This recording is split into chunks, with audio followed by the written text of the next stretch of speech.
Welcome to Backchannel.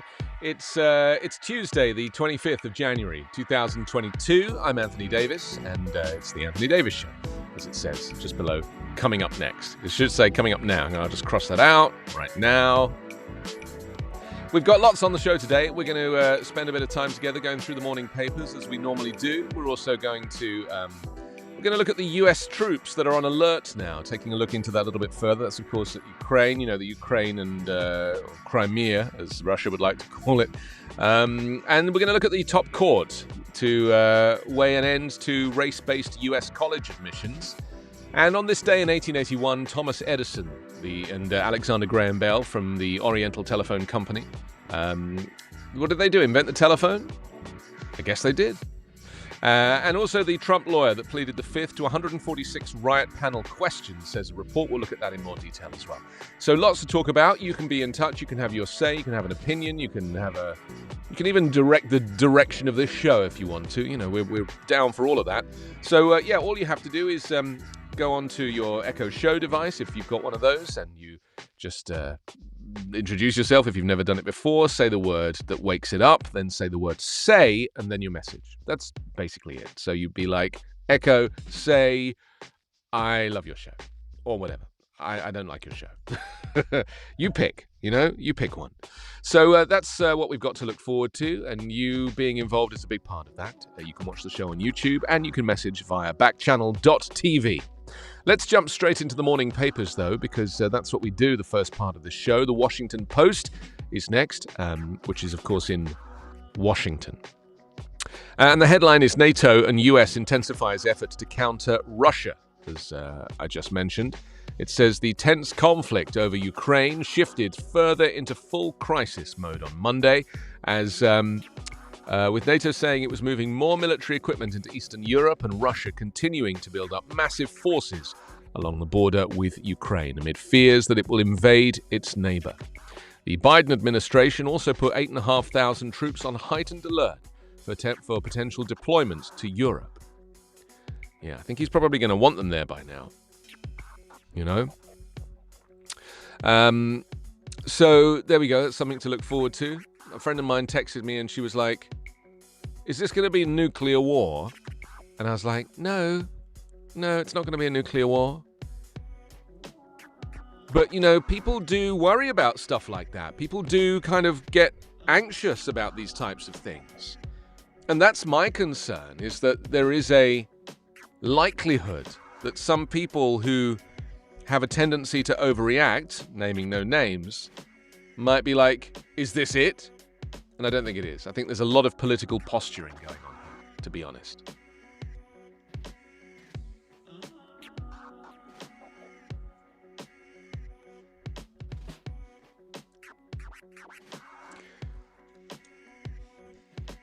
Yeah, we should probably talk about this a little bit more a bit later when we've finished our newspaper review, because there's a lot to consider, And the problem is, here in America, we're so far away from the action, whether it was the Second World War or even Vietnam, so far away from the action. And so you can have empathy and you can read, or you watched in the olden days, you would see Pathé News reports coming in 2 weeks late. And so you join us here from the front line. And you'd watch it and you'd be like, okay, that's what's happening. But there's not really any desire to get closer than that. Is it different this time round? So we'll find out. We'll talk about it. Virginia school board sues to block mask order. It says Monday was a day of discord for Virginia schools as 7 school boards sued to stop the mask optional order by Governor Greg Youngkin. On the day it took effect, at the same time, some parents brought maskless children to school and picketed outside when administrators isolated unmasked students from their peers. I mean, it's so the wrong thing to be protesting about, isn't it? If you think about it, like all of the issues and problems that we have in terms of segregation or race or even getting a decent education, because as we know, the quality of schools in America is so poor compared to the world stage. I think education is like 45th in the world. And yet, they don't protest about any of those things. Better teachers, better training, better curriculum. They're protesting about mask mandates. I mean, it's a joke. If you genuinely want to put the health and well-being and educational needs of your child first, then protest over that stuff. Not whether or not they should be wearing a mask or not, or because you don't like the fact that they've been told to wear a mask. It's a joke. Anyway, that's how I feel. That's how I feel. The school boards, led by the Board of Fairfax Public Schools, the largest, most prominent district in the state, argue that Youngkin's order violates the Virginia Constitution. Their lawsuit filed Monday morning in Arlington Circuit Court asks for an intermediate injunction barring enforcement of the order, which seeks to leave masking decisions to parents, contravening federal health guidance and the masking mandates that most Virginia school districts have maintained throughout the coronavirus pandemic. There it is. I mean, I just where my kids are at school in California, everyone wears a mask. Every parent wears a mask at pickup. Every teacher wears a mask. Every child wears a mask. Nobody questions wearing a mask. Nobody has anxiety about wearing a mask. Nobody thinks wearing a mask is going to make them learn differently. They don't care because they have enough common sense to know that we are still in the midst of a pandemic. We are in the midst of a pandemic. There is an actual worldwide pandemic going on. It's an actual pandemic. It's not somebody's opinion. It's not a ruse or a government conspiracy. It's a once-in-a-century event. And to make a little sacrifice in your tiny life for other people. If you wear a mask, you are protecting other people and yourself. If you get vaccinated, you are protecting yourself and other people. Maybe people just don't care about other people. Maybe that's what it boils down to. And that the weird thing is that there's a whole collection of people that don't care about other people. And and that kind of invalidates their argument. Because if there's a whole collection of people who don't care about other people, that means they care about each other. Because they all have the same feelings. So they obviously care about something. It's just about government. This is all it is. This is mistrust and distrust of government. There's nothing to do with health. It's nothing to do with the pandemic. It's nothing to do with masks. It's nothing to do with anything other than that. It is the fear of being at the mercy of a higher power. And the irony, Carla, get this, the irony of the people invariably who are fighting these mask mandates because they don't want to be told what to do are the same people that vote for an authoritarian dictator. The very same people. Don't tell me what to do, they say. I don't want to be told what to do. I want to be free and allowed to make... And yet the very singular guy who they voted for and will vote for again and continue to support is an undemocratic, authoritarian dictator by every academic standard. That's the irony of this.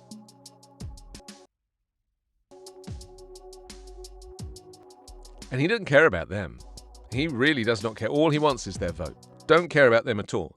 He doesn't even care about mask mandates. He doesn't care about anything. He literally has no opinions.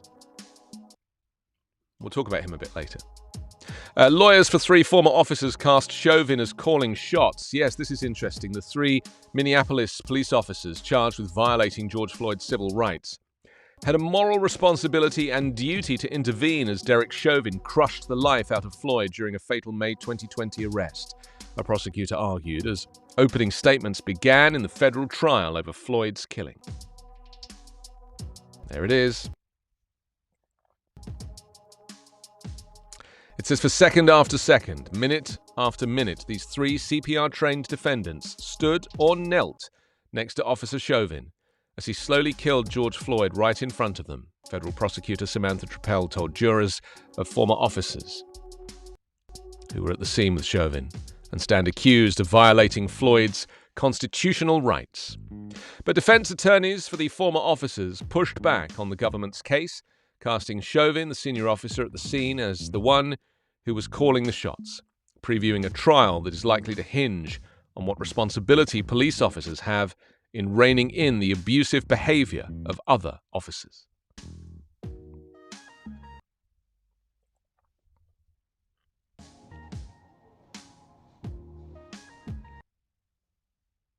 It's this weird irony to me, talking about such a tragic case and dancing to some groove beats. I just sometimes find that music is actually a great antidote to the horrors of our daily lives, don't you? And then there's a story about a couple, Anne and Lewis. They had COVID once, then they got it again. These statistically rare reinfections have been rising, and some states are tracking them separately. Very interesting. For the past 2 Christmases, Anna and her husband, they had the same unwanted gift, COVID-19. The 1-2 punch they experienced underscores the coronavirus's staying power and ability to crack through the body's defenses.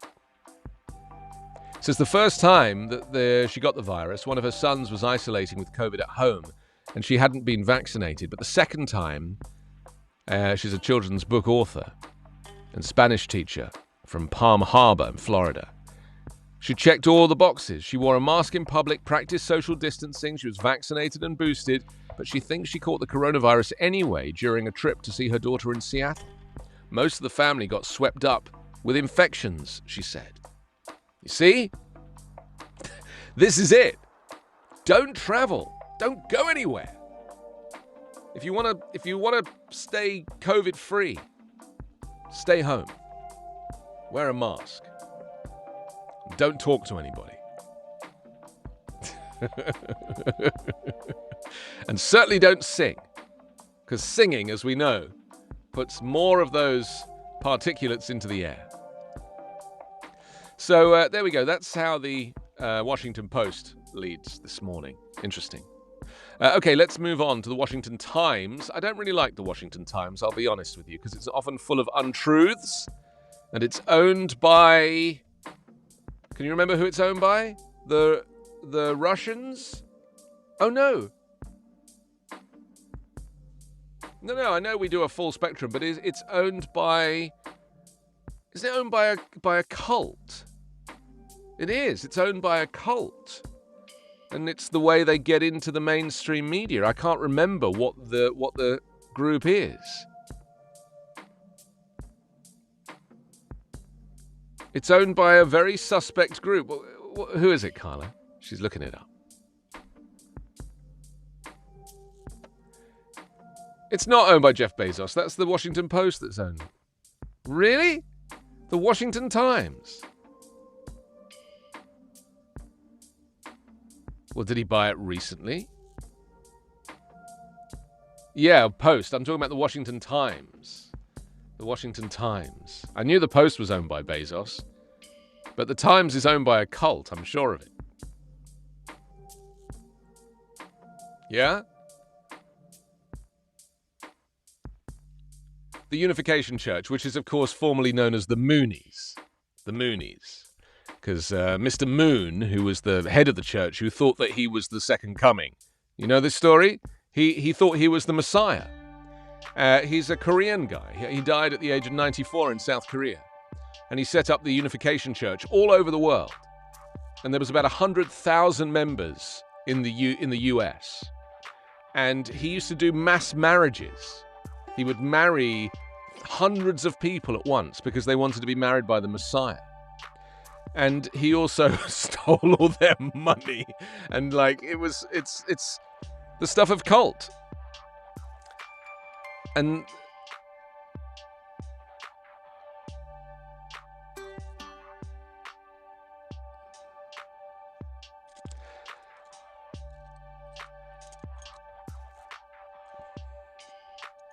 Yeah. There's a lot of criticism of the kind of meditation movement, but I like to think that if you're doing it on your own at home, listening to a few meditation tapes, maybe reading a few little books, what you would think that that's just part of the wider cult as well.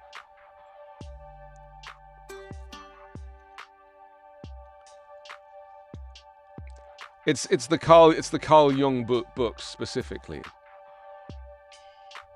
Yeah. Anyway, the Washington Times has a certain agenda. I'll caveat the review with that. Year starts off with increase in violence against cops. Well, there you go, you see? I didn't have to look far to find a story that is suggesting this very thing. It says a police officer has been shot nearly every day this year as a growing wave of shootings and other attacks across the country claim the lives of 4 officers in less than a month. Through the first 24 days of the year, gunmen opened fire on cops 22 times, killing 3 officers. Another 4 officers have been ambushed in vehicle attacks. One incident resulted in the death of a Houston police officer over the weekend. Even 2 police dogs have died in the line of duty, one stabbed by a suspect and the other killed by a passenger car during a traffic stop. And last year was the deadliest on record for police officers, according to data of the National Law Enforcement Officers Memorial Fund. They say in 2021, 62 officers were fatally shot in the line of duty, a 38% increase from the 45 killed by firearms in 2020. This year is on pace to shatter last year's record. Former officers say anti-police rhetoric is fueling the attacks.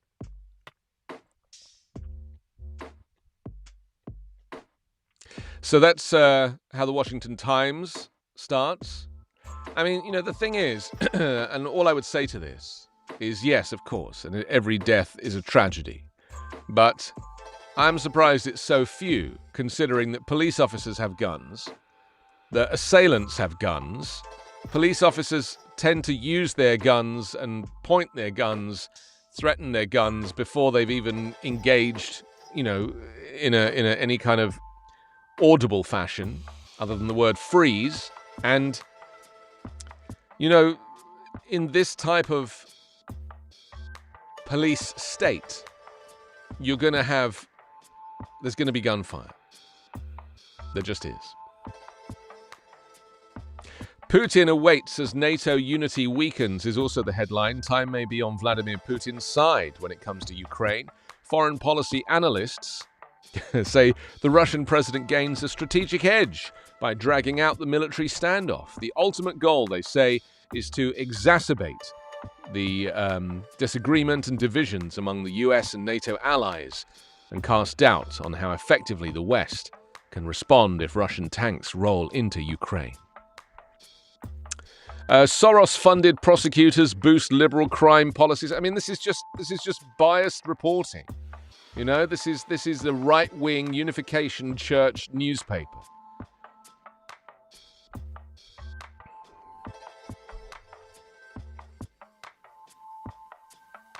Oh, I agree it's important to include it, but it's also important for me to caveat the review with the fact that this is biased news reporting. So it's, for a start, the Soros-funded thing is a far-right talking point. It's not true. It's not true. It says George Kaskin, Kim Fox, Larry Krasner get most of the attention, but they're far from the only left-wing prosecutors whose campaigns were bankrolled by Democratic megadonor George Soros. It says a report from the conservative Capital Research Center revealed that 24 district attorneys have been elected since 2015 with help from political action committees funded by the billionaire activist. Most of them are pursuing liberal policies that critics blame for soaring crime rates. Parker Thayer, the researcher who wrote the report, said Mr. Soros' influence on left-wing district attorney candidates is often wildly underestimated. And since 2016, he said Mr. Soros' personal network of political action committees formed specifically to back left-wing DA candidates has doled out at least $29 million. Do you want me to give you what the alternative view is to that? Would that be interesting? What is the alternative view? So the alternative view is that George Soros is a philanthropist. And George Soros is somebody who believes in the justice system and fairness in the justice system. He's also somebody who recognizes that there are criminals who can't afford to defend themselves because, you know, about all these bails that are set so high that there's no way any of these regular people with regular jobs or even no jobs are ever going to be able to post bail. So he has a fund that supports these people. The guy is a philanthropist. And with that, of course, because the justice system is politicized in America, not in any other country like it is here, but here it is politicized, that if anybody was to donate to these programs, then they would be accused of trying to put their liberal policies in place. The reality is George Soros is not in the justice system. George Soros is a businessman. And to connect him personally with what's going on in terms of spikes in city violence, it's just an impossible connection to make. It has nothing to do with it. But it's a very convenient connection, albeit tenuous, for the far right to publish, as they do in this Washington Times newspaper, which is, you know, it's a propaganda magazine. Justice is to weigh bias against whites and Asians. There's another one. The Supreme Court announced on Monday that it will hear a discrimination case involving Asian students who say Harvard University's affirmative action system discriminates against them. Well, if they say it does, it must. Do you see what I mean by that?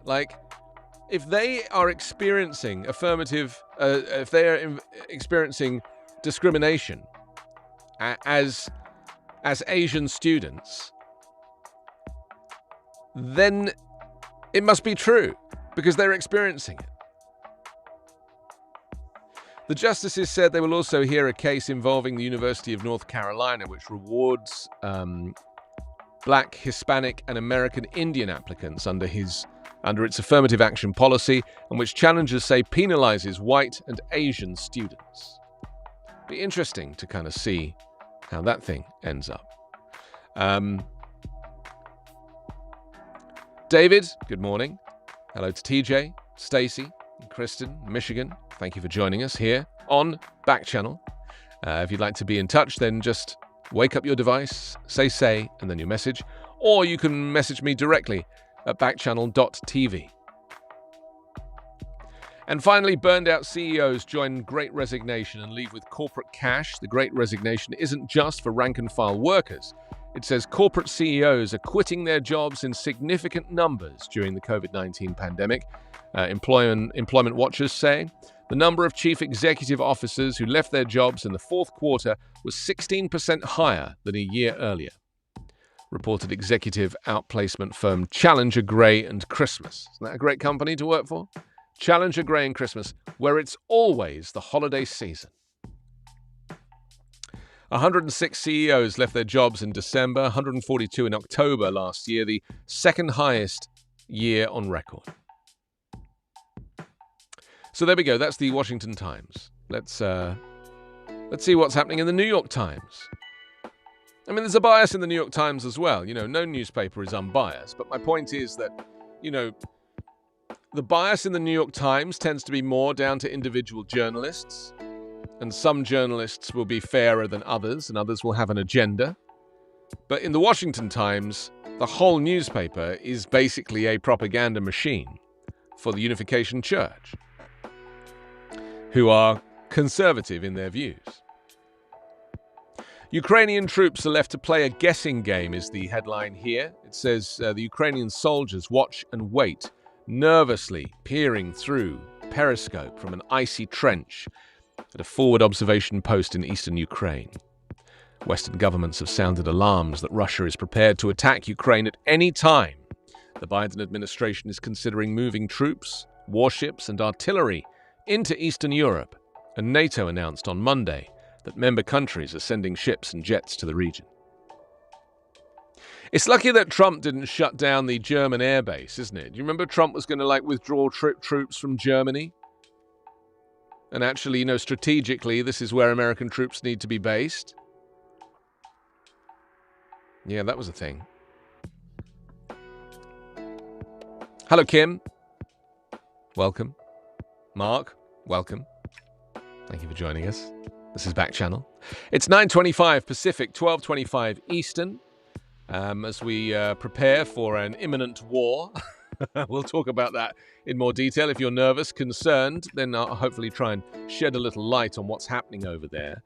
But I don't predict a nuclear war, just because, these countries, Russia and America are nuclear capable. I don't think that's what we're talking about here. I don't think it'll come to that. I think there's a lot of posturing going on. Justices take race-conscious admission cases. Same story, different newspaper. The Supreme Court agreed on Monday to decide whether race-conscious admissions programs at Harvard and University of North Carolina are lawful, putting the fate of affirmative action in higher education at risk. The court has repeatedly upheld similar programs, most recently in 2016, but the court's membership has tilted right in recent years, and its new conservative supermajority is almost certain to view the challenged programs with skepticism, imperiling more than 40 years of precedent that said race could be used as one factor among many in evaluating applicants. I mean, you have to understand why race is used in a factor. It's, it's just the socioeconomic analysis of how race is affected by opportunity and what do they call it? What's that word when you are, you aspire to jump into another stratosphere of social standing? They use it a lot in England. Socially mobile, social mobility, right? And social mobility is really the question here, isn't it? How do you encourage people of ethnic minority groups, especially African Americans, to be successful and to be well educated? And the answer is to give them, to positively discriminate so that you give them the opportunities that they might not have. And also, on a university campus, you want to have diversity in the same way that I want my child to be at a school that is relatively diverse, as best as can be for the area. So the Supreme Court is obviously going to have its version of events, and they'll be like, it's discrimination. But what the Supreme Court will do, because it is so stacked conservative, is it's going to unwittingly, but we know wittingly, prevent African American groups access to a decent education, which all supports that desire to make America white again. Mayor Eric Adams, facing severe pressure to address a growing crisis of gun violence in New York City, announced an ambitious public safety plan on Monday, which has quickly become a pivotal moment in his first weeks in office. In a solemn speech just 3 days after a police officer was killed in Manhattan, Mr. Adams called for immediate changes to add police officers to city streets to remove guns and for help in the courts and state lawmakers in the months ahead. He said, "We will not surrender our city to the violent few." So, yeah, that's New York City on the New York Times. Alarming drop on Wall Street and then a bounce. Yes, a wave of panic selling hit Wall Street on Monday, sending the market down as much as 4% before it bounced back and ended with a slight gain. It was a roller coaster of a day, and it showed how worried investors are about worry about the economy and corporate profits. The S&P 500 ended with a 0.3% gain, but not before plunging to a point where it was more than 10% below its January 3rd record. That kind of drop, called a correction, doesn't happen often and is a marker of investors' souring attitudes towards stocks. The last time the S&P was in a correction was March 2020, when fear over the emerging coronavirus pandemic gripped global markets. And they say it's no coincidence that the wild day came just before the Federal Reserve begins its first policy meeting of the year on Tuesday, A 2-day event that ends with a statement and a news conference tomorrow. There we are. And, this is interesting. I'm really interested in this story. We've talked about it a little bit. The MIT scientist who says he was treated like a spy. We actually, started on this story a couple of months ago. Do you remember? Gang Chen. He returned to his laboratory at the Massachusetts Institute of Technology on Friday, the day after the government has dismissed charges of lying on grant applications. He was surrounded by well-wishers, offering hugs and congratulations. There were invitations too, colleagues asking him to join funded research studies, resuming the work that has occupied his entire adult life. I mean, this guy has devoted his life to educating others. And it was racism, pure racism, because he was of Asian descent, that they presumed that he must be a Chinese spy. This happened under the Trump administration. Dr. Chen studies heat transfer, and he hopes to develop a semiconductor that could convert heat from car exhaust into electricity, or fabric for clothing that could cool the body. During the year since his arrest, that has been the hardest thing tearing him away from his research. Says Dr. Chen said thank you, but no. After experience of last year, the early morning arrest, the handcuffs and shackles being described in a news conference as loyal to China, he's uncertain he will ever feel safe again applying for grants. Incredible.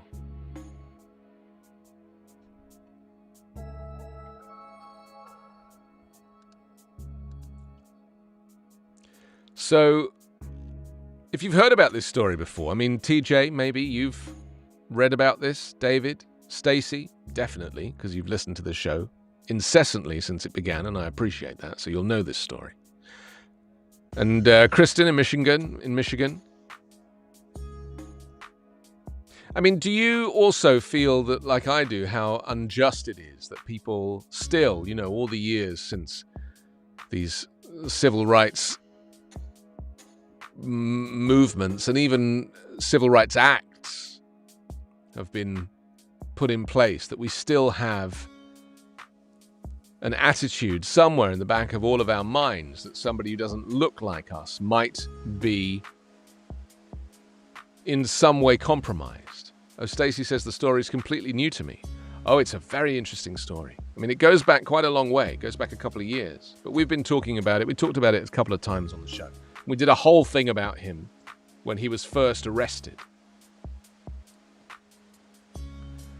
I mean, I think didn't he come to, just trying to remember here from history, but I think he came as a young man from China, or maybe as a child. I can't remember. Maybe it was a young man. But anyway, he was, highly skilled, highly intelligent, very capable scientist. But because on these forms, these university applications and grant applications, you have to talk about, where you're from, and you have to talk about anything that you might, expose any compromise. I think didn't he have to write that he was a member of the Chinese Communist Party, because that's what you have to do. That's the requirement of being in China, is that they force you to have membership to the Communist Party. So I think he had to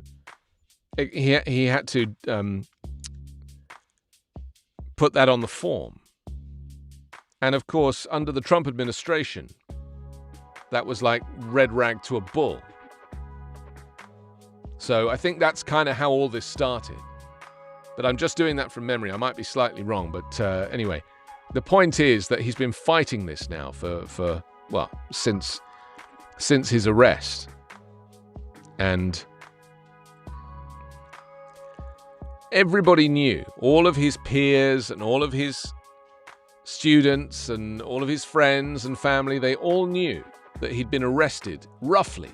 It was not a pleasant arrest, under false pretenses. But of course, to the former administration, he was like a sitting duck, wasn't he?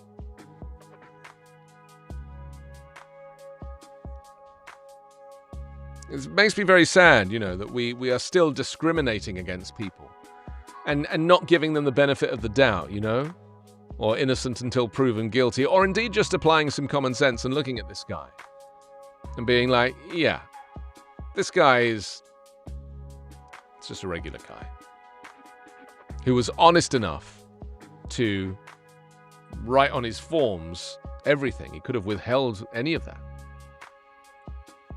The Wall Street Journal this morning leads with, "On the brink of war, Ukrainians are resigned," it says, and a photograph of a Ukrainian, or it might even be a NATO military officer, walking through the trenches, these corrugated iron trenches. Kiev digs in as NATO bolsters forces. I've noticed American newscasters say Kiev in the weirdest way. Right? We say Kiev, don't we? In England, we say Kiev. They don't say Kiev in America. They say Kyiv. Kyiv. It's very interesting. Kyiv.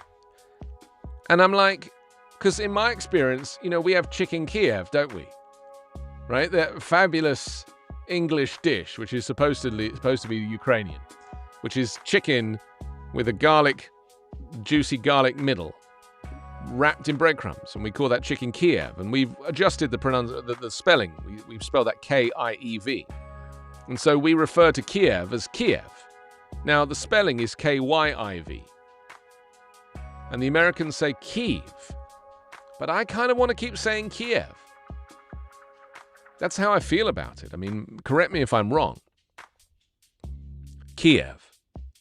Kyiv. Very interesting. So, yeah, if you know and you can tell me, I mean, I don't know how you're going to type that up. Be like, it's pronounced. Maybe you could just type the phonetics, how you think it's pronounced. But I'm going to stick with Kiev.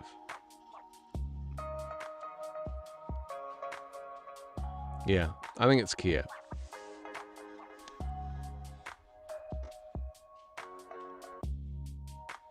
I heard some people pronouncing Ghislaine Maxwell's name in the most fascinating way.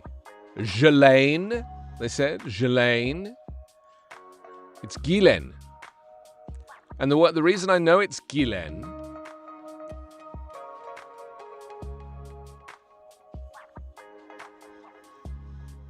Yeah, no, I agree. But the reason that I know how to pronounce her name is because I watched her brother being interviewed, and he was like, obviously backing her up all the way.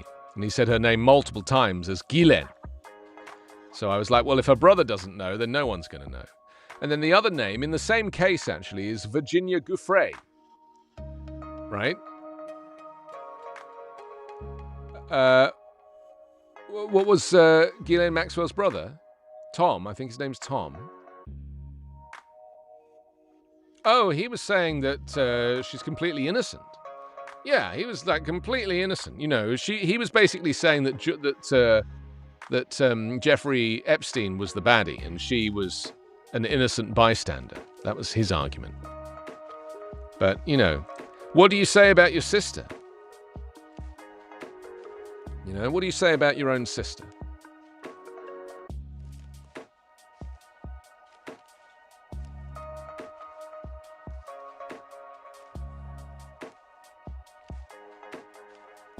Stocks erase deep losses in volatile day. Oh, yeah, shall I just finish? Virginia, I think it's Giuffre. They were saying Guffrey. Virginia Giuffre. She was the girl that is photographed with Prince Andrew in that famous photograph that was taken on Kinnerton Street in London SW1 in Ghislaine Maxwell's apartment that Andrew reckons is a doctored photo because he doesn't sweat.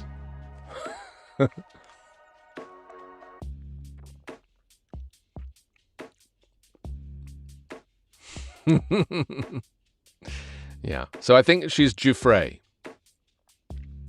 I mean, it's hard, isn't it, to know? There's so many different ways to say things, but, there's only one right way, and invariably that's the way that the person says it themselves,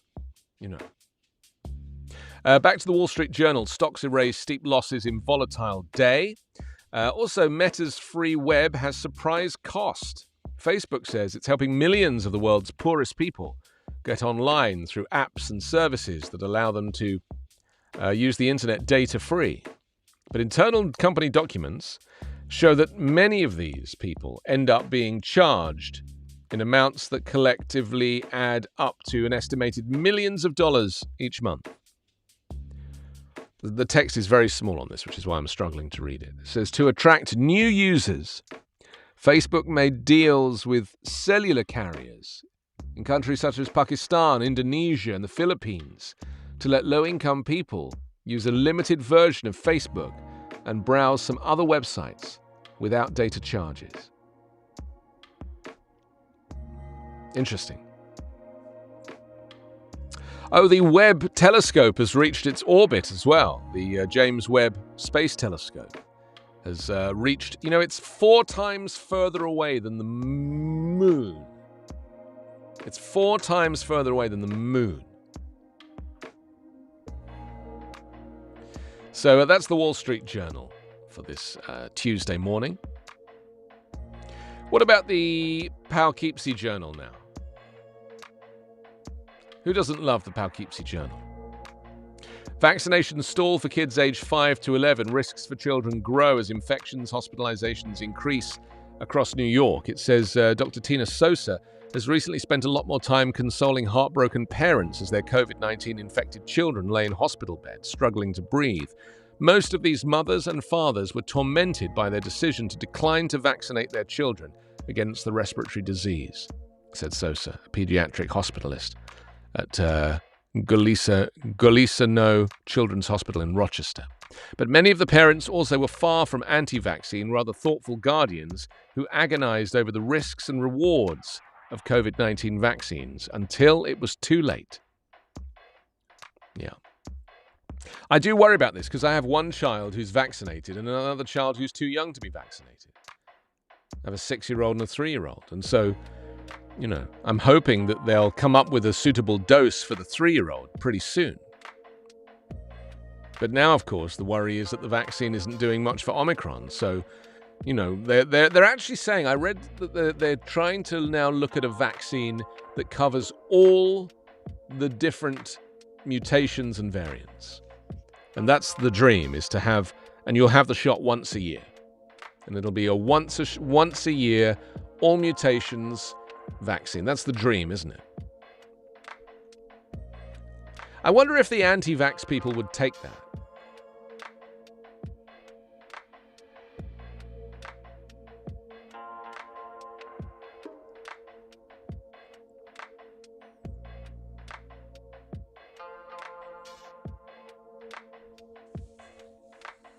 Well, I think the fatigue that's set in is because it's been 2 years, and a milestone like 2 years obviously becomes a talking point.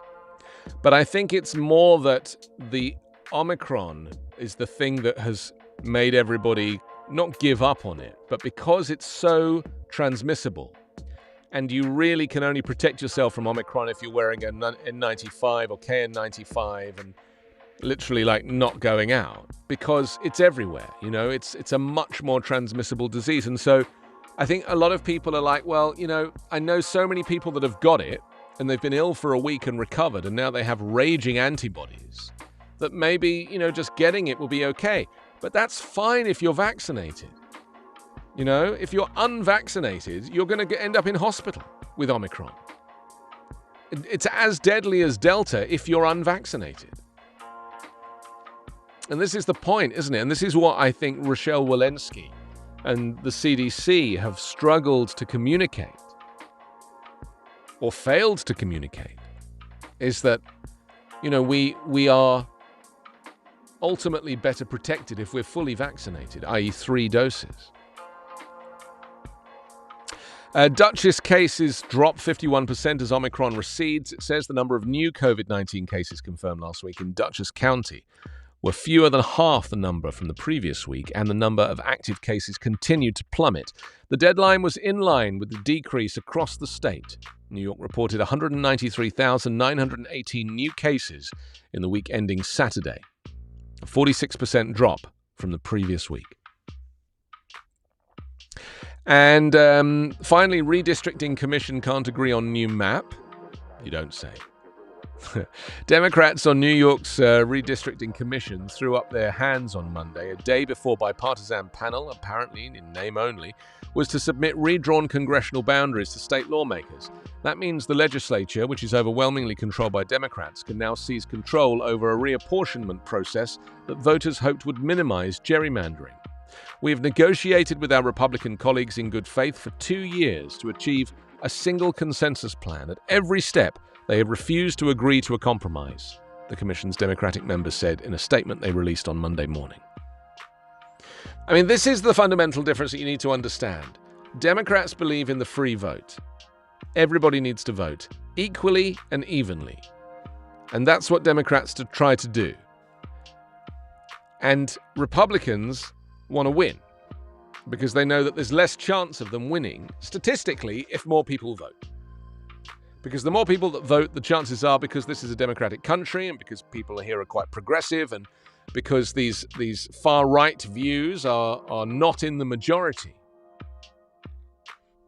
They're in a significant minority, or a significant majority of the minority.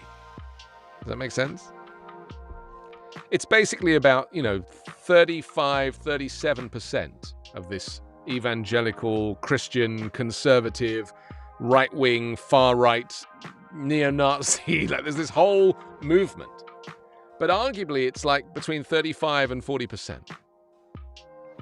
And because Republicans know this, they don't want everybody to vote, because they know they won't win. And they care more about winning than they do about the country being represented proportionately.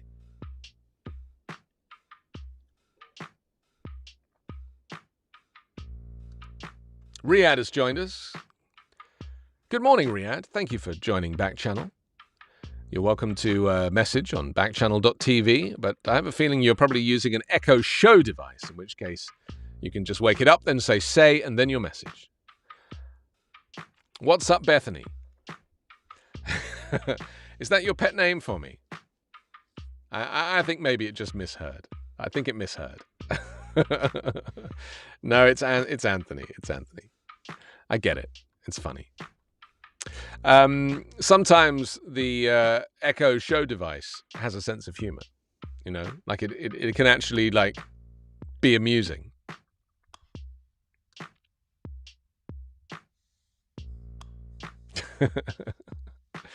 Let's go to Florida now, because the Bradenton Herald always brings up something interesting. There's a cafe in Sarasota that's being taken over. It's called Cafe L'Europe. And the restaurateurs and philanthropists Amanda and John Horn, owners of the 4 Anna Maria Oyster Bar restaurants, have acquired the cafe. I do love a little local news, don't you? And if you live there, maybe if you are, maybe you're a somebody that likes to spend their time in Sarasota. Now you've got a lovely new restaurant to visit. Stacy says sometimes it has a sense of humor all the time. Oh, really? I think Stacy has a very good relationship with her Echo Show device. I think there's a very good level of humorous communication going on there. Big fan. Okay, also on the front of the Bradenton Herald, how cold was it in Miami and other parts of Florida? Yes, it says, baby, it's cold outside, like hot chocolate and churros cold. I do like a churro, when I eat a churro, I can feel it turning to cholesterol as it enters my body. South Florida saw its coldest temperatures of the season overnight, with people waking up on Monday to chilly temperatures and forecasters talking about frozen iguanas. What, for breakfast? I'll stick with the cornflakes. In other parts of Florida, it was colder, with temperatures dipping into the 20s. People in the Tampa Bay area woke up to frost. Turn on the heater, throw your boots on, and grab a cup of Joe, they say.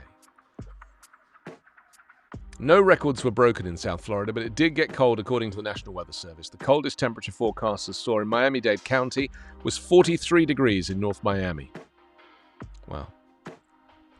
Also, Florida has highest 7-day death average since November. Yes, Florida on Monday reported 44,010 COVID-19 cases and 426 new deaths to the Centers for Disease Control and Prevention, according to the Miami Herald calculations of CDC data.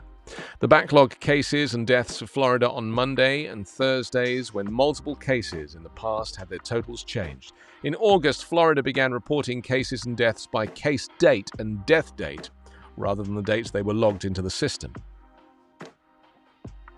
Of the deaths added, about 98% occurred in the past 28 days and 69% in the last 2 weeks.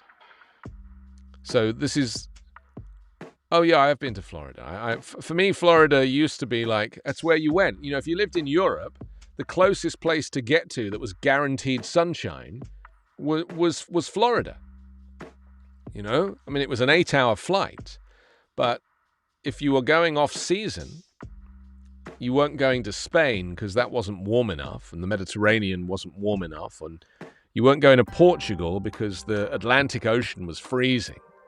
So you go to Florida, you'd go to Miami, or you'd go to the Keys, or, you know, you'd because it was cheap there. It was cheap to fly to Florida because it wasn't a business destination. It was they call them a leisure route. It was just a leisure route. So you could fly, get a package holiday, terrible hotel included.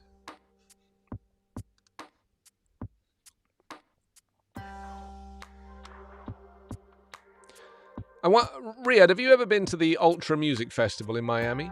I wondered if that would be something that might interest you. You can let us know. Just say, and then your message. So yes, I mean, I actually have a feeling that Ron DeSantis in Florida has been like fudging the numbers because he knows they're going up, and he also... Oh, you've never been to Miami? Okay. Well... I was going to say there's no time like the present, but I don't know that I would want to go there anymore. You're more of a South by Southwest county guy. Yeah, that's good. I can see you as South by Southwest. My brother's band headlined at South by Southwest a couple of years ago, just before lockdown, which is great because obviously it's such a wonderful festival. And I've never been. I'm not a festival person. I like watching them on television, where I have access to a very comfortable toilet.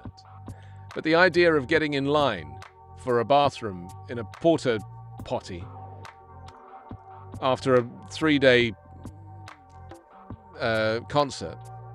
festival, I'm good. For me, that's a reason not to go. You know, these things. And also, television is so good now. I'm like show and go. Yeah, television is so good now. Do you remember the days of where we'd be like, oh, you've got to be there. You've got to be there. You've got to get the atmosphere. And now, like, everyone's got a big TV. Everyone is got decent sound or sound bar or surround sound. So they're kind of, you know, and people think about it because they spend so much time at home. People are investing in the higher quality home entertainment equipment because it's all they have. And so if you sit close enough to the television where it fills your periphery, and you watch a festival or concert, you know, there's some of these big festivals in London that I used to go to in Hyde Park that I watch on. My favourite is ELO, the Electric Light Orchestra, and that's actually on YouTube, and I watch that. I turn it up really loud, and I feel like I'm there. I feel like I'm there. And yet if I want to eat without any germs, I want to use the bathroom without any germs, I'm completely comfortable and looked after. You see? This is my point. Why put yourself through all that? The mud, the dirt, as they call it in America. I mean, I used to love the cinema. I used to really love the cinema, but even that now, I've only been to the cinema once in the last 2 years to see West Side Story. And I chose a day when nobody was in there, which wasn't difficult with West Side Story because nobody went to see it. Maria's joined us. Hello, Maria. Thank you for joining Backchannel. If you want to message me, go to backchannel.tv. Stacey says, I would watch different shows in my room and I would feel like I'm there. This is it. Just change your emotional parameters for what you need to feel like you're there. I mean, if you really want to get the festival smell, you know, maybe you could like I don't know, bring like a cow pat in from the garden or something, you know, if you really want to spray some like horrific spray. Or maybe like, I don't know, make a curry and leave it in the direct sunlight for a few days and then let that fester in the corner of the room while you're watching the festival. Just to get the smells, the sounds. I don't think I've ever been to a festival, Carla. I honestly haven't. The best thing I've ever really been to is like Hyde Park, but I lived right near there, so I would show up in the morning and leave in the afternoon. I mean, I've never been overnight. Stacey says you can bring some tasty food and put it right in front of it. Yeah. Yeah. My greatest fear, because, you know, I don't like a crowd. So my greatest fear was when you would see the shot of everybody like rammed up to the stage. Those people that chose to be right at the front that got there 2 days early. And then when one of them's trying to get out to go to the bathroom or get some snacks or something, you know, and you watch them like fighting their way through. I mean, that's literally my idea of torture. And it's not safe either. You know, my personal risk assessment is like looking at that and being like, it's not, I wouldn't survive. I wouldn't survive.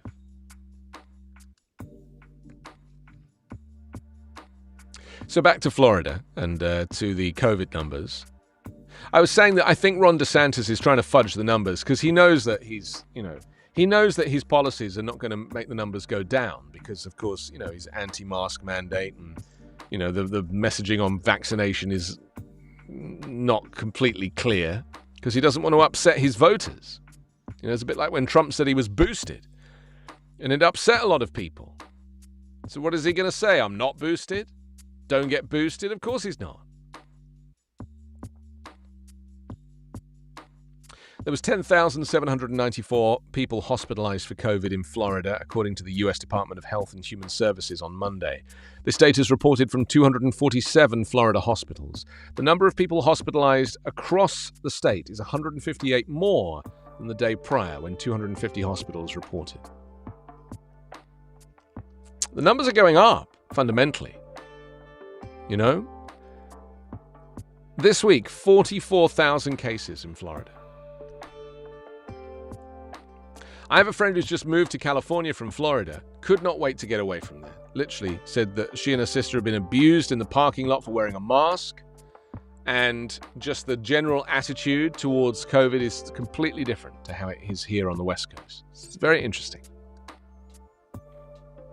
Should we move on to the news press and Fort Myers now? Because Fort Myers is also Florida, but you know, this newspaper has a slightly different perspective. And as we often say on this show, that the Florida local papers are really very good.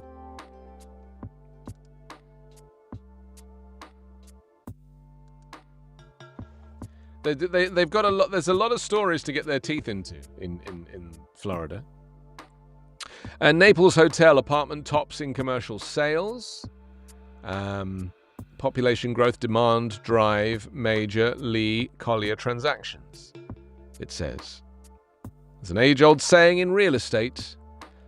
Location, location, location. It says in reviewing the biggest commercial sales in Lee and Collier counties by price tag last year, another mantra comes to mind. Apartments, apartments, apartments.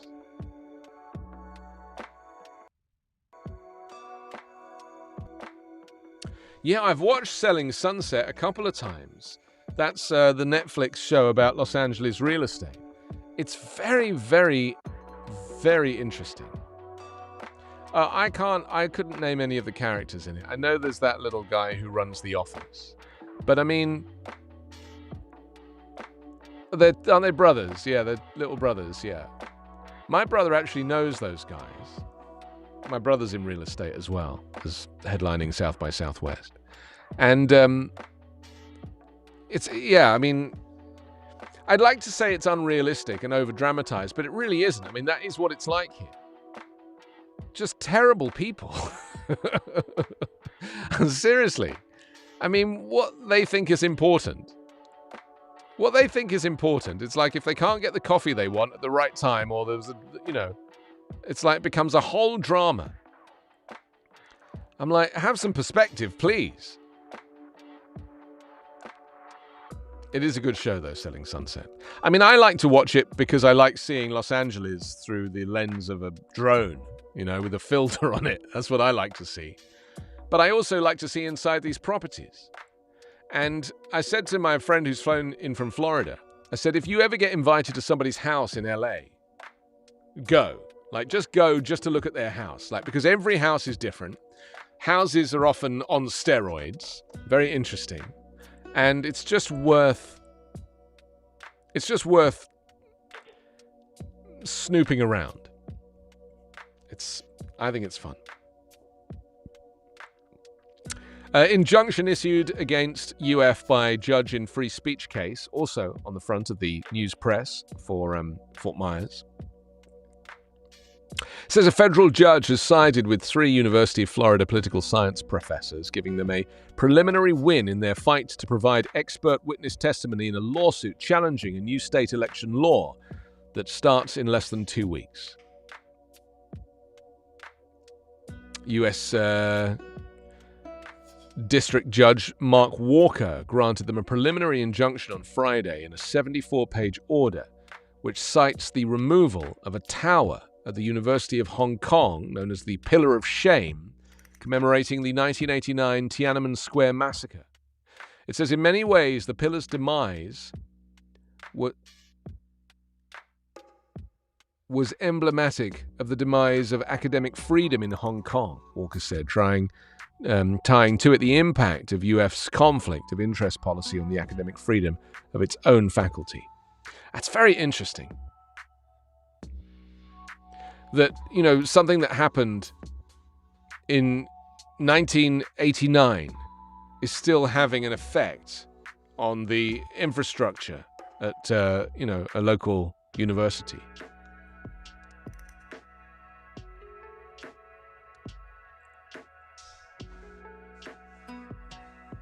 I mean, do you feel that universities need to, bow to political pressure? Should universities just remain almost, non-political, apolitical, as best they can? The problem is, if you've got a university where you are teaching politics, it's very hard for the establishment in itself to remain apolitical if there is a range of political opinions and views, either coming from faculty staff, tutors, educators, or indeed students. I mean, I've always thought that universities should be real political hubs. It's a little bit like the Oxford Union in England, Oxford University, where they encourage political debate. But not only do they encourage it, they actually have a setup in a hall that looks like the Parliament building in London. And they encourage their students to debate each other politically.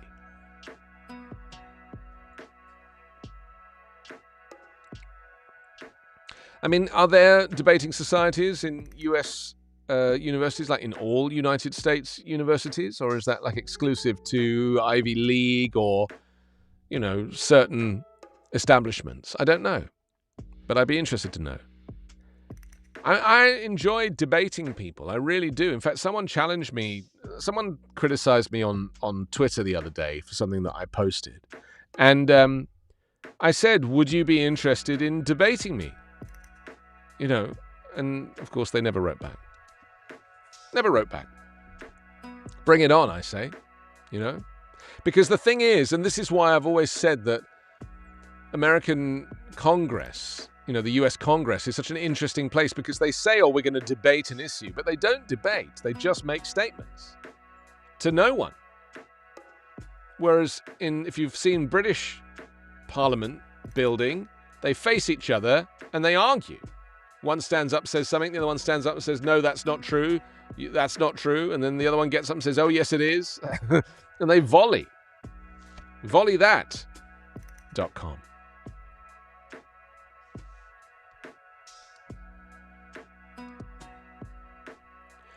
Well, yeah, debate is an art form, isn't it? I mean, if you've ever thought about how debate itself is constructed, it's very interesting to kind of get your head around the process because, they teach debate. Debate is something that it's not random.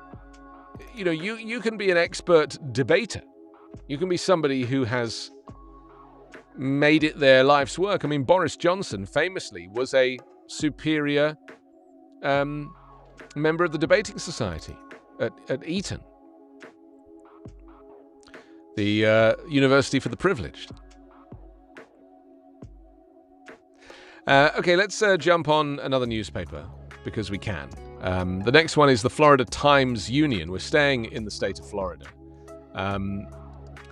And let's see where we go with this. Here we go.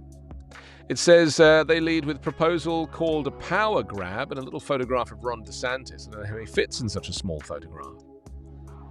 It says a proposal that critics call a gubernatorial power grab to wrest controls of appointments from cabinet members. Gubernatorial power grab to wrest control of appointments from cabinet members has started to move forward in the Florida House. Republican supporters called a measure, HB 1295, a streamlining of the process for appointing leaders of the Florida Department of Law Enforcement and the Department of Environmental Protection, the Department of Veterans Affairs, the Department of Highway Safety and Motor Vehicles. They say, look up an organizational chart that shows the executive branch, legislative branch, and the judicial branch in Florida. And what you will see is an executive branch that is mired in inefficiency, House sponsor Tommy Gregory, of a Republican from Sarasota, said before the bill was approved late last week by the Republican-controlled State Affairs Committee in a 15-7 vote along party lines. He says you have, for example, the DEP, Department of Environmental Protection, an executive-level agency, not a cabinet function on its face. An executive agency should not require cabinet-level review at all. Well, the proposal came after Republican Governor Ron DeSantis. He clashed last year with the Agriculture Commissioner Nikki Fried, a Democrat running for governor, over DeSantis' unilateral appointment of Sean Harrison as Secretary of the Department of Environmental Protection. Past appointments to the position have received cabinet approval. Republican Attorney General Ashley Moody and Republican Chief Financial Officer Jimmy Patronis did not oppose DeSantis' decision. I mean, DeSantis ultimately is becoming one of these authoritarian people, isn't he? He has this kind of demagogue attitude. And he's not a supporter of democracy. As I've said before, he's a Republican who believes that democracy is exclusive to Democrats, and therefore he doesn't want to be a part of it.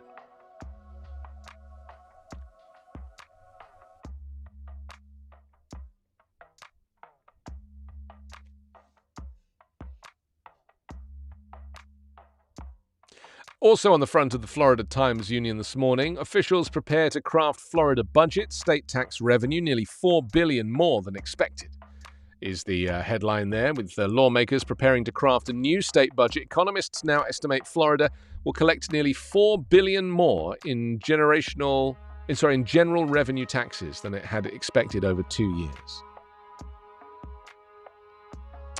Lift Jax's first leader. I feel really bullish on Jacksonville. This is David Garfunkel standing in front of the Axe Handle on Saturday. Axe Handle Saturday mural on the side of the East Side Brotherhood building.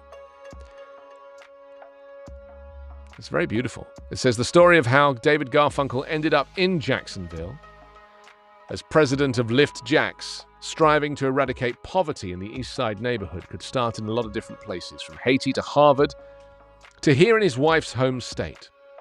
But the way Garfunkel tells it, maybe it makes sense to go back to Minnesota and the office of an advisor as Gustavus Adolphus College.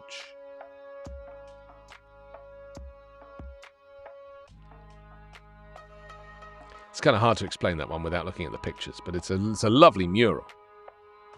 Just a reminder that Backchannel has a growing list of shows here, including Haley and Allison Live, waking you up in the morning with lots of laughs and their one-star cinema review, or Live Every Day with Liv Harrison, live from Texas, celebrating the little things in life with plenty of coffee.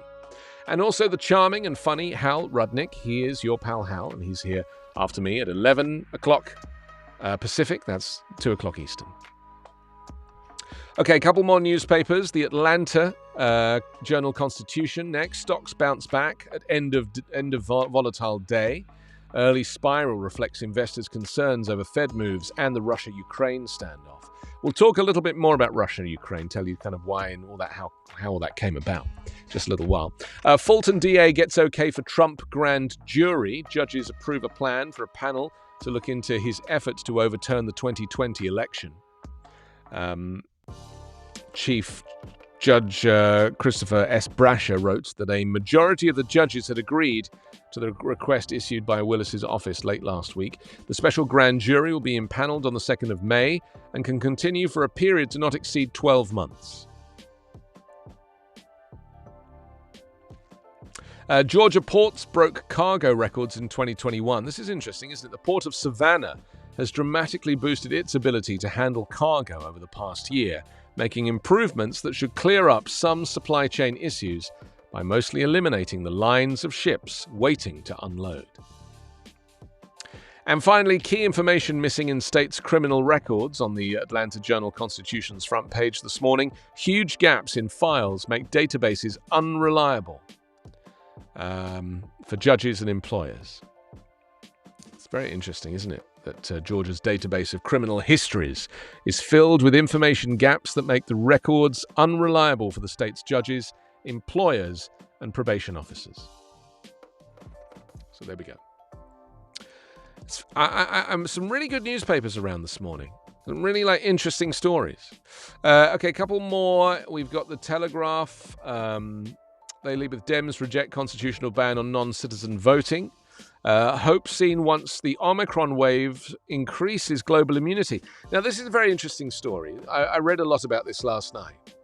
They're basically saying now that, global immunity, never mind herd immunity, that they don't know what's going to happen off the back of Omicron. But Omicron could be the thing that really ends this, or certainly brings it to a manageable level where Fauci says it will basically be handled like any other virus that is floating around, like a flu virus.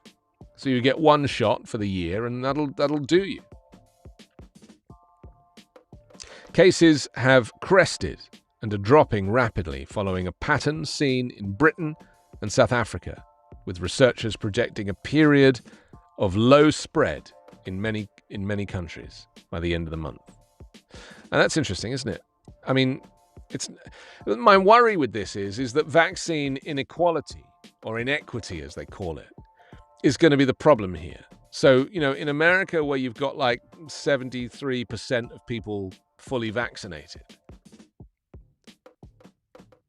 it's going to kind of find that immunity eventually, for Omicron anyway. But look at Africa, where you've only got 4% of people fully vaccinated. So you're just, what are the chances? It's very sad, actually, that vaccine inequity is just so prevalent. And that's why they talk about the COVAX program. The WHO has this COVAX program where wealthy countries pay to send vaccines into the COVAX organization that then redistributes it into poorer nations. It's working, but it's too slow. And then finally, trial begins for police accused of violating Floyd's rights. Again, same story, slightly different newspaper. The prosecutors in the trial of 3 former Minneapolis police officers charged with violating George Floyd's civil rights accused the men on Monday of standing by as a fellow officer Derek Chauvin slowly. I'll start again. As fellow officer Derek Chauvin, it's very small print. It's like an eye test. Slowly killed George Floyd right in front of them. One defense attorney countered that Chauvin called all of the shots as the senior officer at the scene, and criticized the Minneapolis Police Department for doing too little to train officers to intervene when a colleague should be stopped.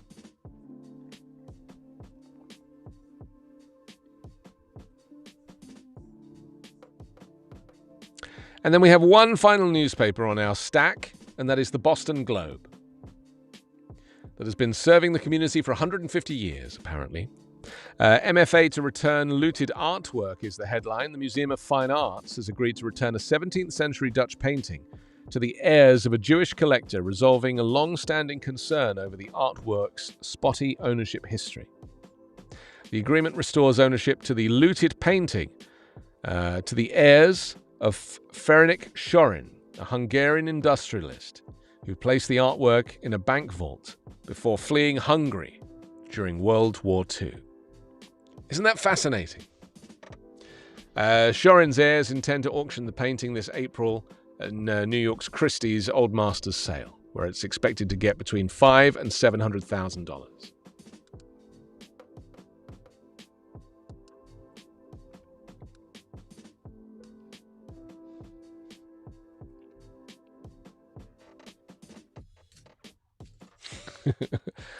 I've just had a little message from Hal, who wants to have a little chat with us in about half an hour, and he's going to do that, and we're going to do that. And so if you want to see that kind of historical moment where two Backchannel hosts come together and share a moment of personal story and struggle and history and make history, then stick around. For me and Hal, your pal Hal, and your pal Tony,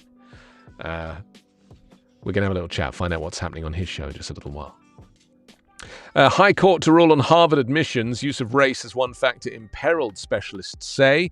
Yes, we looked at this in an earlier newspaper. It's very interesting, though. The Supreme Court on Monday announced it will hear a case challenging Harvard University's use of race in college admissions, a striking development that could lead to the demise of affirmative action.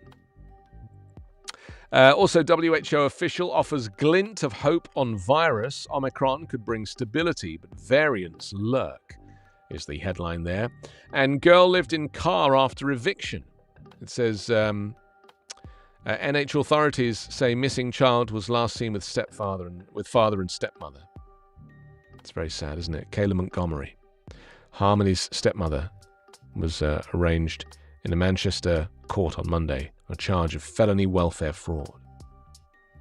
And finally, and it's always good to end on a positive story, and this is something we were discussing a few moments ago, WHO official offers glint of hope on virus.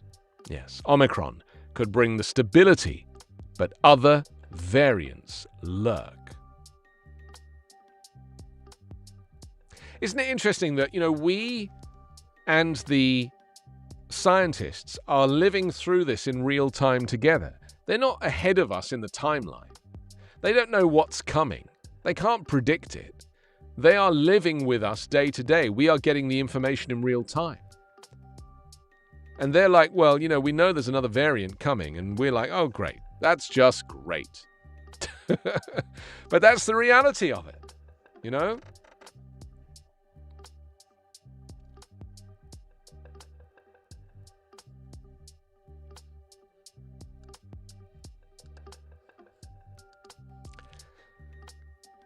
Yeah.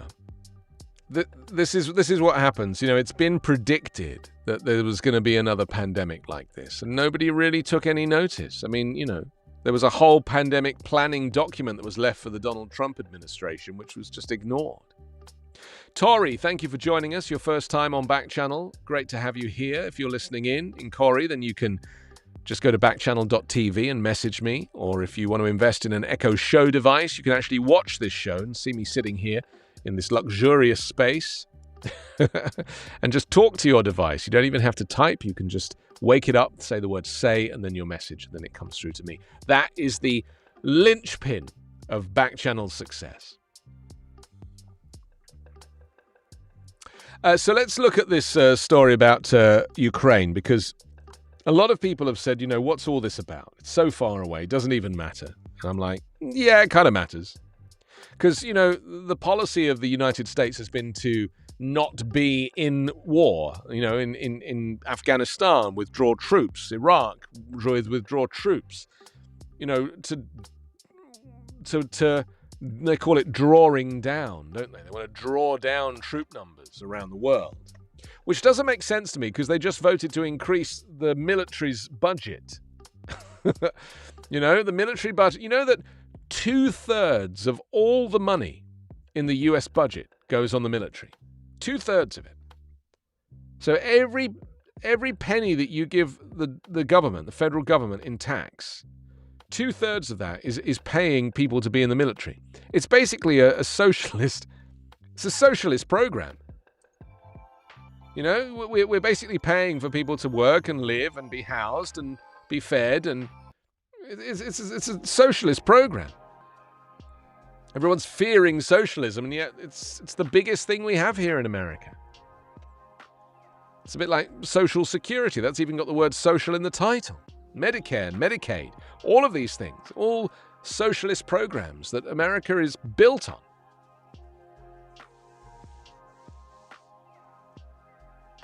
So the Pentagon has said that some 8,500 combat-ready US troops are on alert to deploy at short notice. But they would only be deployed if the NATO military alliance decides to activate a rapid reaction force or if other situations develop, said the Pentagon Press Secretary John Kirby. There's no plans to deploy to Ukraine itself, he said. Some NATO members, including Denmark, Spain, France and the Netherlands, are already planning to send fighter jets and warships to Eastern Europe to bolster defenses in the region. Well, NATO, if you're not aware, it's an alliance, right? It's an alliance of like-minded countries that are there to support each other around the world. And it means, the advantage of NATO is that it means that American troops don't have to come from America to Ukraine because there will be NATO troops that can do this job for them. And it also protects countries from falling out with other countries because they're like, oh, it wasn't me, governor, it was NATO. And so therefore it acts as a buffer, a kind of diplomatic buffer to have this coalition of military force. And they include, Denmark and Spain and France and the Netherlands, and those people are all NATO alliance countries. But if war is coming, yeah, that's right. NATO is a peacekeeping force, they call it. So it's NATO's desire is not to seek active military action, not to drop bombs, to fire missiles, but it's to de-escalate tension. That's the role of NATO in the modern world. But if war is coming, the West must decide how far it will go to defend Ukraine against Russia. Fears of a Russian invasion of Ukraine are growing as the military build-up at the border shows no sign of dissipating, and crisis talks remain at an impasse. So what do you feel about this? I mean, do you think that the US should even be involved? Because, some people are like, well, it's so far away. I mean, what's it got to do with us? But the point is that, years ago, America chose Ukraine as an ally. And so once you have an ally and you decide that, that Ukraine is your ally and Russia is your foe, then you have to stand by that decision. So while Russia continues to send additional troops and weaponry to the Ukraine border, there seems to be some divisions among the Western allies about how to respond, according to Halima Croft, who's head of global commodity strategy and Middle East and North Africa research at RBC Capital Markets. Halima said, while they have all promised a tough response, the UK and the US have gone furthest in pledging crippling economic sanctions and indicating that Russia indeed has invasion plans and is seeking to install a pro-Kremlin leader in Kiev. And by contrast, the German naval chief was forced to resign after stating that Putin deserved respect and suggesting that Berlin should join forces with Moscow against Beijing. And Chancellor Scholz called for prudence in the application of sanctions. She also noted that Germany had refused to provide Ukraine with military support in contrast to the US and UK. And in addition, the countries reportedly blocked Estonia from sending German-made weapons to Ukraine. Germany's like, keep me out of it. Do you blame them? I mean, you got to remember, Angela Merkel's not in charge anymore. She's now, in a holiday destination somewhere off Magaluf, putting her feet up for the first time in 15 years.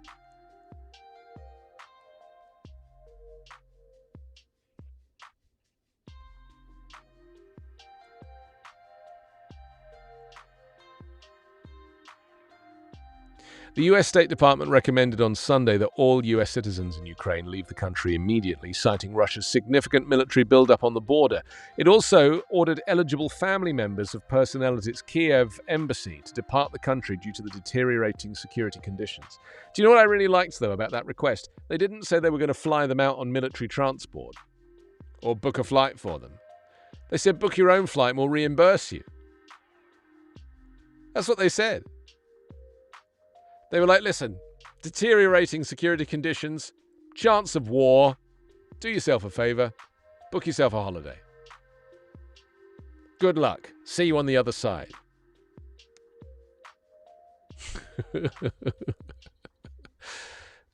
I mean, they can't fly a military transport aircraft in to take everybody out because that's going to look like a war crime, isn't it? Britain has also reportedly started to withdraw diplomatic staff from its embassy in Ukraine. But the move comes after the UK accused the Kremlin on Saturday of seeking to install the pro-Russian leader. I mean, this is very interesting because it's only really Britain. I mean, America backed it up, but it was Britain that had the intelligence initially that said, hang on a second, this all looks a little bit suspect. It looks like you're planning some kind of coup here and you're going to put some Russian guy in charge who's on the payroll of the Kremlin, and he's going to be like, right, change the rules. Ukraine is part of Russia. Crimea is restored.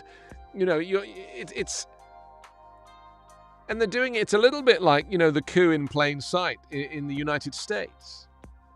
That's a new hashtag, by the way. A coup in plain sight. I don't know if you've seen the video. It's really kind of amazing. Kind of puts a chronology to all of the in plain sight events that caused the coup in the United States and for the government for a brief period, a couple of hours, to fall. Yeah.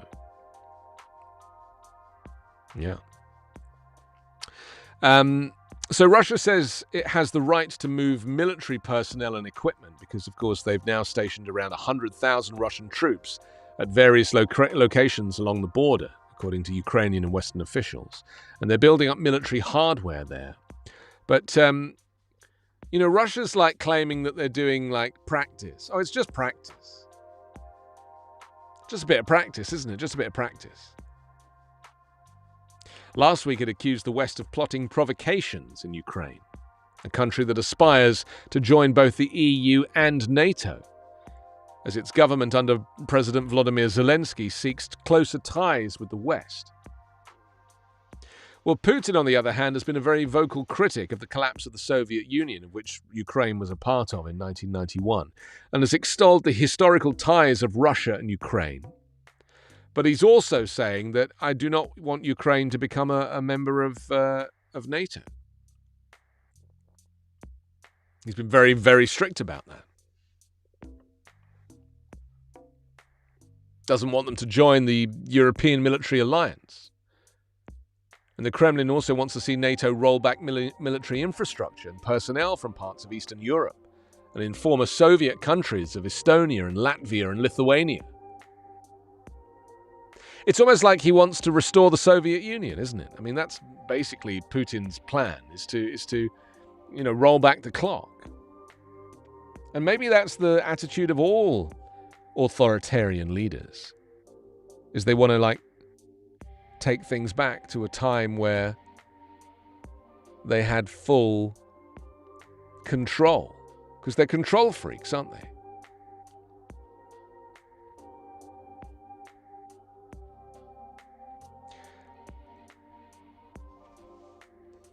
Oh yeah, that's a good idea. Let's do that.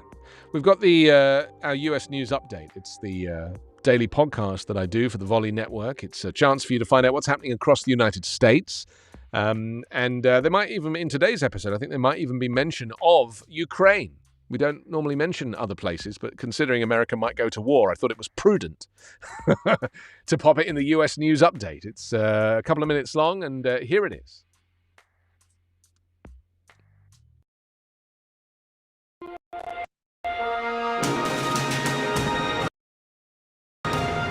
It's Tuesday, January 25. From the Volley Network, this is your daily US News Update. I'm Anthony Davis. Even as COVID-19 cases drop and hospitalization shows signs of plateauing in hard-hit pockets of the United States, the still rising death toll from the Omicron variant highlights the trail of loss that follows every virus surge. Coronavirus deaths hit an 11-month high on Sunday, climbing 11% in the past week when compared to the prior week, according to a Reuters analysis. COVID-19 fatalities are a lagging indicator, meaning their numbers usually rise a few weeks after new cases and hospitalizations. Omicron death toll has now surpassed the height of deaths caused by the more severe Delta variant, and the 7-day average peaked at 2,028 last year. An average of 2,200 people a day, mostly unaided, and now died due to Omicron.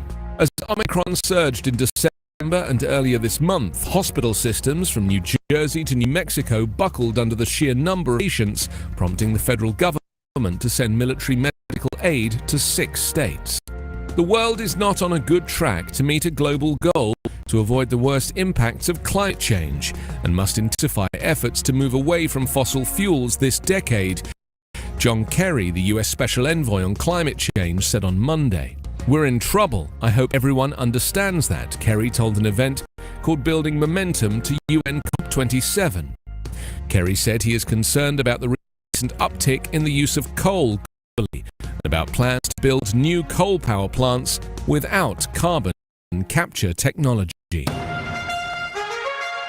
Daily US News Update is part of the Volley Network. To hear my live daily morning show, ask your Amazon Echo device to open back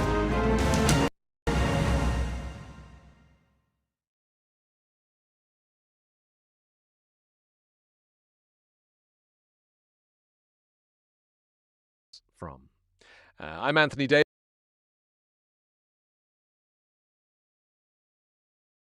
Chat with your pal Hal in just a little moment. We'll get to know what's happening in his show because he's on after me, and I feel like I'm just looking at the frame here, and I feel like everything's slightly at an angle today. Maybe it's the camera. Maybe I'll just straighten it up a little bit. No, that's a little better. I've got a new little setup today. I'm trying a different microphone. I'm wearing different clothes. I've got a whole different personality. I really feel like this is, it's like a shift.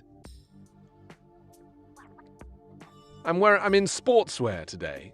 I'm in sportswear, which is not something that I would normally do willingly, We're trying a large diaphragm microphone today as well, which is, it's a different thing. It's a little less obtrusive, but it's a lot more sensitive. So, there's a trade-off. So we've been talking about the potential for a full-on warfare in the Ukraine. Let's also talk about this story about the top courts to weigh an end to race-based US college admissions. It's very interesting. This is a couple of the newspapers that we reviewed talked about this. 2 cases this autumn that ask whether university race-based admissions violate civil rights laws. And the issue now is, of course, because the Supreme Court is packed with... Oh, hello, Doctor. Thank you for joining us. In Minnesota, welcome to Backchannel. Because the Supreme Court has a majority conservative judiciary, judges, Neil Gorsuch and Amy Coney Barrett and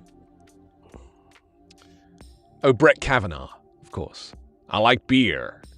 They are kind of more likely to lean, or they're definitely likely to lean in a more conservative direction.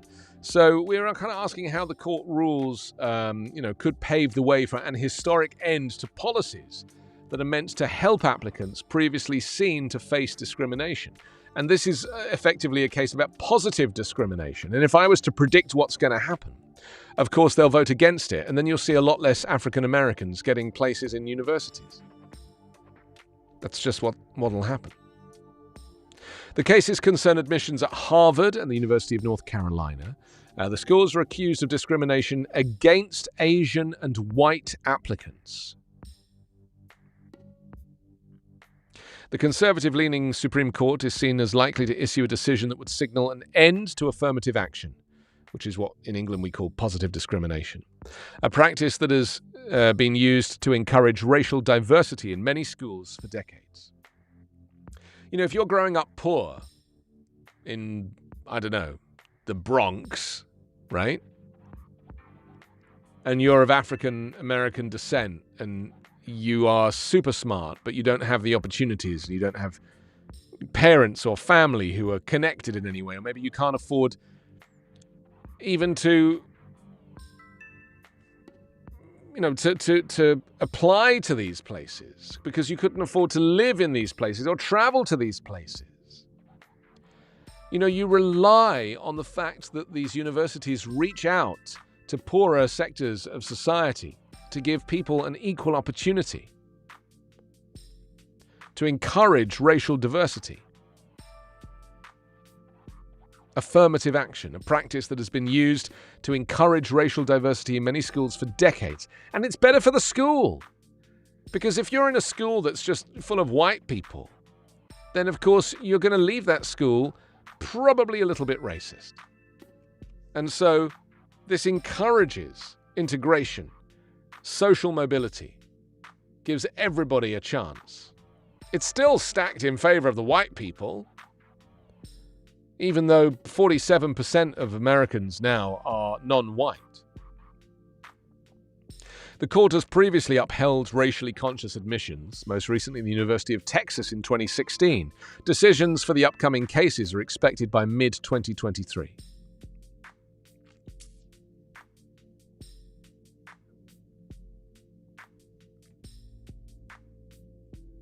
These are the tunes.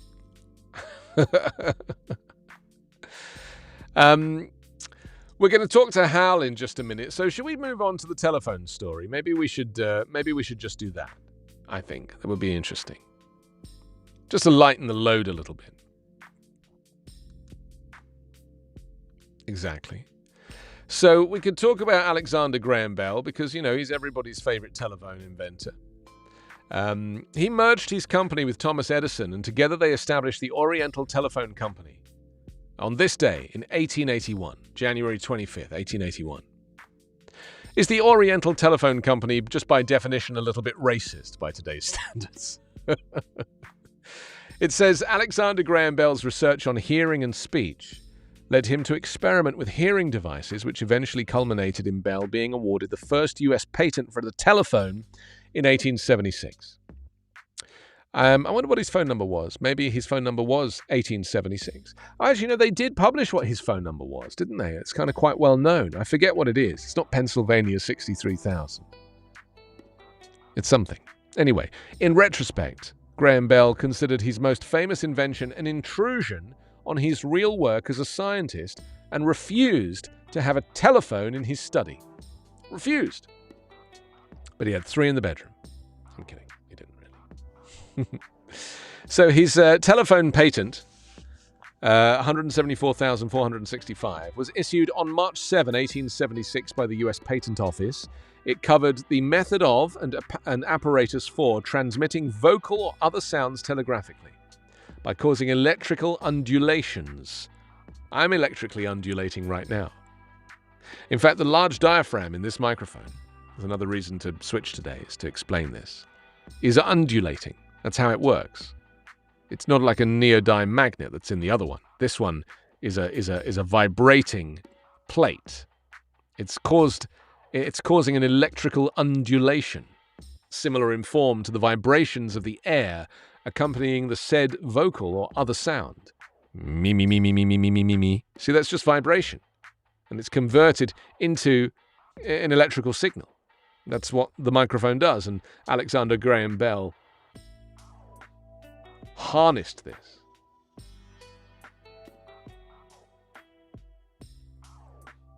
On the 10th of March, 1876, 3 days after his patent was issued, Bell succeeded in getting his telephone to work using a liquid transmitter. What does that mean? Like he had 3 shots of vodka and then started again? Vibration of the diaphragm caused a needle to vibrate in the water, varying the electrical resistance in the circuit. Wow, that's interesting. When Bell spoke the famous sentence, Mr. Watson here, come here, I want to see you, into the liquid transmitter. Mr. Watson, come here, I want to see you. Watson, listening at the receiving end in an adjoining room, heard the words clearly. Can you imagine that? Like, we take microphones for granted now, don't we? I mean, I don't. It's like magic. It's like witchcraft. Although Bell was, and still is, accused of stealing the telephone from Elisha Gray, I love that, Bell used Gray's water transmitter design only after Bell's patent was granted, and only as proof of concept scientific experiment, to prove his own satisfaction that intelligible articulate speech could be electronically transmitted. And after March 1876, Graham Bell focused on improving the electromagnetic telephone and never used Gray's liquid transmitter in public demonstrations or commercial use. The question of priority for the variable resistance feature of the telephone was raised by the patent examiner before he approved Bell's patent application. He told Bell that his claim for the variable resistance feature was also described in Elisha Gray's caveat. Interesting. Anyway, the Bell Telephone Company was created in 1877.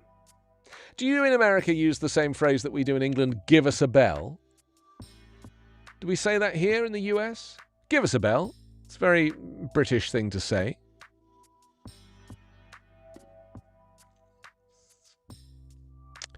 Yeah, because give us a bell is obviously a reference to the Bell Telephone Company.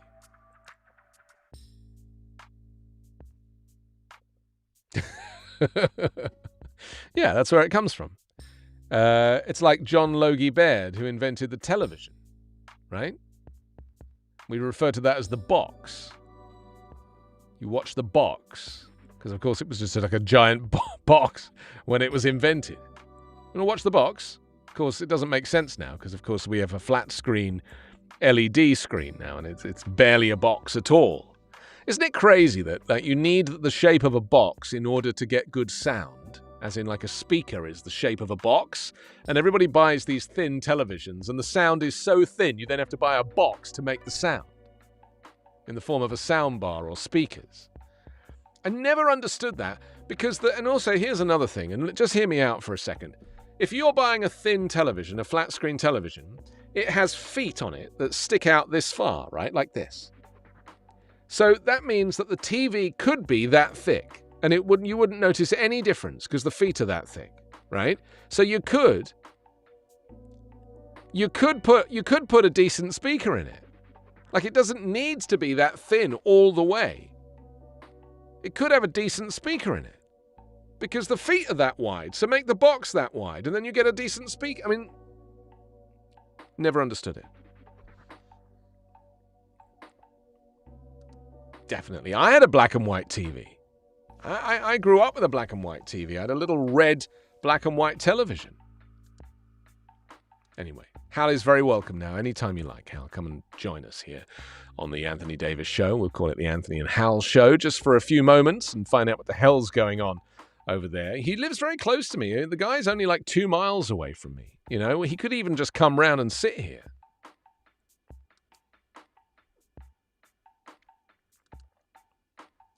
Well, in that case, he's got 23 seconds.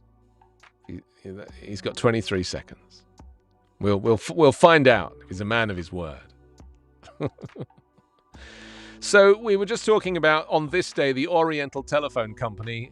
In 1881, on the 25th of January, Thomas Edison and Alexander Graham Bell formed the Oriental Telephone Company. They merged them together, and they established this new firm. And the rest, as they say, is history. I mean, we don't even really have landlines anymore, do we? We'll take anything now. We'll just, if you get an apartment now, you rarely would get a landline fitted. Just use your cell phone. And, there will come a point when, because all that palaver of trying to get a broadband line installed, where you have to have Spectrum or whoever your provider is show up and wire it in. I mean, that's all going to become history as well, because when 5G is up and running and working perfectly and not stopping aeroplanes from landing, you'll just have a 5G box, which will just get you super fast, like gigabit internet through the air. And that whole kerfuffle of like having no internet for 3 days when you move into a place, that will become a thing of the past. Because it'll all just be done with a box. Goes back to the TV being a box, doesn't it? Or the telephone being a box.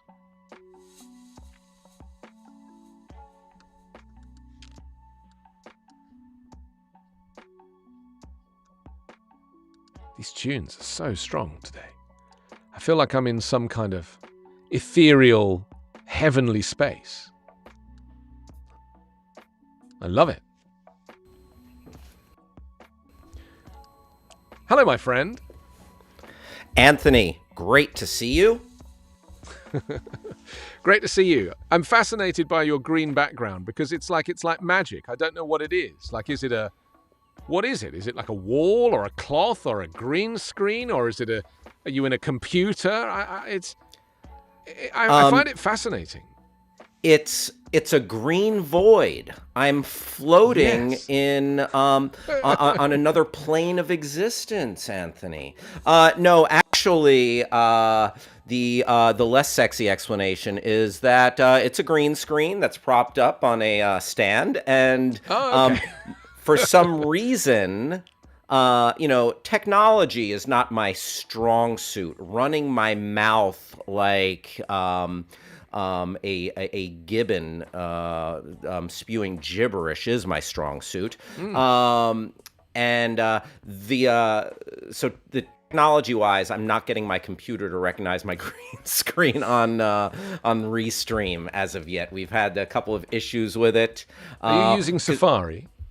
No, I'm using Chrome. Oh, okay. Because I know Safari doesn't do it, but I mean, these are. I'm the same. I am very technical, like I always have been. I'm a big techie. But there are some things... I mean, so much so you're able to pilot a plane. I would think you need to have an understanding of. I guess gadgets and. That's more about spatial awareness, I think. But technically, I love it. But I also, when it comes to streaming, it's a whole new thing for me. I'm like learning on the job. It's very interesting, though. It's like a whole new skill set.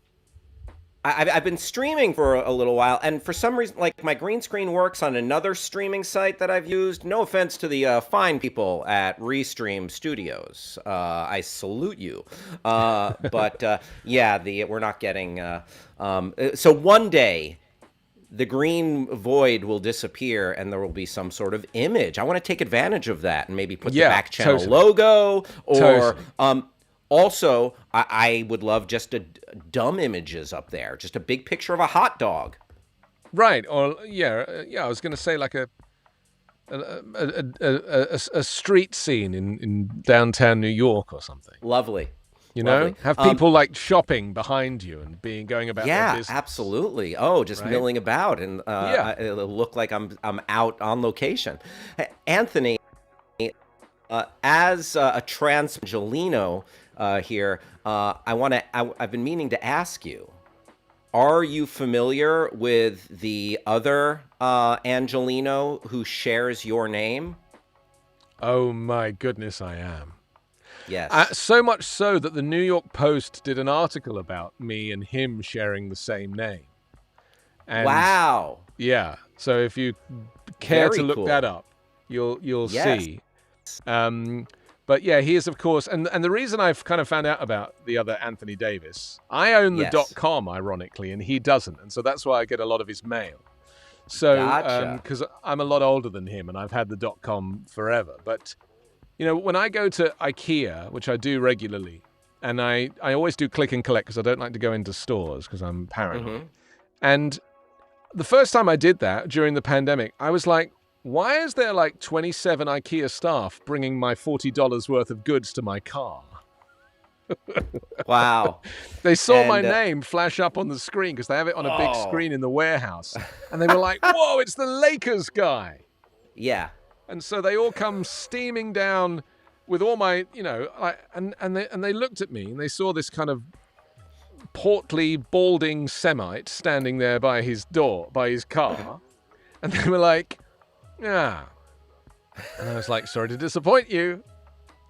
I said, do you really think that Anthony Davis, the other Anthony Davis with the monobrow, like 7 feet tall, would be buying $40 of garbage from IKEA and collecting it himself on a Tuesday? I think the proper reaction would have been the golden-voiced intellectual. Oh, we're not worthy, good sir. We're not worthy. It would have been nice if they all rushed down and you were like, you're the guy from Backchannel. Yes. That would have been more fun. Tell us what's coming up on your show today. Really taken off. Exactly. What have we got to look forward to? Well, Anthony, I don't want to spoil it or anything, but we do have a special appearance by the Caped Crusader. Some know him as the Dark Knight. Batman is going to stop by the Your Pal Hal show to report on an interesting news story that is Batman-centric. We some news, some pop culture, this or that question, which I will pose to you. Spoiler alert, this is going to come up at the end of the show. Anthony, what would you rather keep as a pet? Which animal would you rather keep as a pet? Pet dolphin or pet tiger? Was the first one dolphin? There was a glitch there. Dolphin? Dolphin or tiger? Yes. Oh, well, I mean, it's all about logistics, isn't it? I mean, where are you going to keep the dolphin? You'd need a tank, wouldn't you? Is that the correct answer? Smart guy. Yeah. So you're going to need, a little body of water, something, some sort of tank. Or a an tiger, ocean. but a tiger, one wrong move, and your insides are on the outside. This is also true. That's so. And a lot of people do own tigers in this country. I've learned that. There is a kind of secret trade of people that think that having big cats is normal. And I didn't realize until I kind of watched Tiger King, and there was a lot of press and media about the fact that there's a lot of very interesting people, I'm trying to be nice about them, who think it's okay to take endangered species. It was a bit like those photographs of Donald Trump Jr., when he's on a hunting spree, posing with endangered species that he's killed. And I was like, wow, like there is a group of people in society here who think that that's okay and are proud of it. And I'm like, it blows my mind. But I did, because I'm a huge Batman fan. Are you going to be talking about the new movie that's coming out? No. We have although I'm very much looking forward to Matt Reeves as the Batman. Looking forward to our Pats, see how he does. I really like Robert Pattinson's just like string of career moves. He's been in a bunch of movies that I like. The Lighthouse, another movie called Good Time, which is excellent. But that's a wonderful film, Good Time. I was actually nearly his brother-in-law. Did you know that? I dated his sister for a year, in London. Very nice, Anthony. I got to know him a little bit. It was when he was filming Twilight.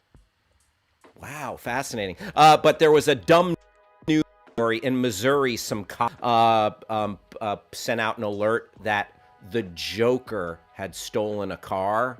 And then people thought it was serious and didn't understand it, and it caused a little bit of a kerfuffle. So Batman is going to come by and comment on and maybe read the story. Interesting. Yes. I see. Okay. Yes. Well, that sounds like I'm just going to go straight upstairs and start watching your show. That's what I'm going to do. Much appreciated, Anthony. Okay. Great Thank you so much. You. Thank you for having me. Great to see you. Of course. Anytime.